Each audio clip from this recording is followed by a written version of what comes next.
You know he didn't mean to leave the stove on. Sometimes your roommate can be so forgetful. No, he didn't mean it. You didn't even realize it. You were watching Netflix in your room when you smelled something off. No worries, you thought.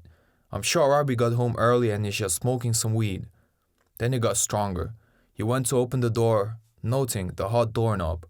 But when you opened the door, you saw the smoke, felt the smoldering heat, felt your heart panic. Funny, almost ironic, because you didn't die from the fire, no. You died of a heart attack, a weak heart. You felt yourself slipping and thought, wow, I'm finally gonna know what's on the other side. You didn't have too much going on in your life, and you were always a very curious person, and you could finally know what happens after you die. 5. All of a sudden, it all came back to you. Everything. All your past lives, dating back to the beginning of mankind. You remember your jobs, painter, housewife, blacksmith, soldier, cleaning lady. You recall your friends, including Dave, the one who literally stabbed you in the back, right through your chest just because you stole his horse. You even remember the few where you died as a child. 4. You remember all your lovers, the men, the women, the blondes, the brunettes, the one with the wavy golden hair, the one with the sharp eyes. You remember the lives you spent alone, some happy, some not. They all had one thing in common. Every mate you've ever chosen has been flawed. Sure, everyone is flawed, but come on, couldn't you catch a break? 3. Wait a minute. No. There was one. She was in the beginning. Deirdre. She had long brown hair, sparkling blue eyes, and was striking. She was good. This was a long time ago, during the times of the Old Testament. Supposedly, when God was so involved. Who knows if he even exists? You've never met anyone higher up, just stuck in the loop of life. You remember living in a little cabin. Can you even call it a cabin? A very small house? However you want to describe it. Deirdre was sold to you for 3 horses, but you accepted because you were getting old.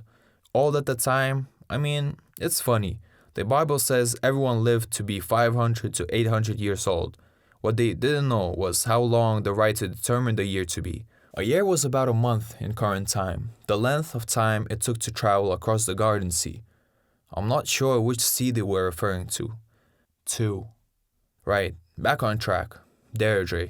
She was the best person I've known in all my lifetimes.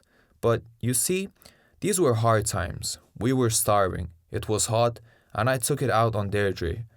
Poor girl suffered the front of my fist and the hiss of my words. I was so angry with her because I could not take care of her. But she stayed. I wish she didn't. She stayed. Even during the long winter. We weren't eating or drinking, and my mind left. I went crazy. And there was nothing to eat. 1. I killed her. I killed Deirdre and ate her meat. I turned into a rabid dog.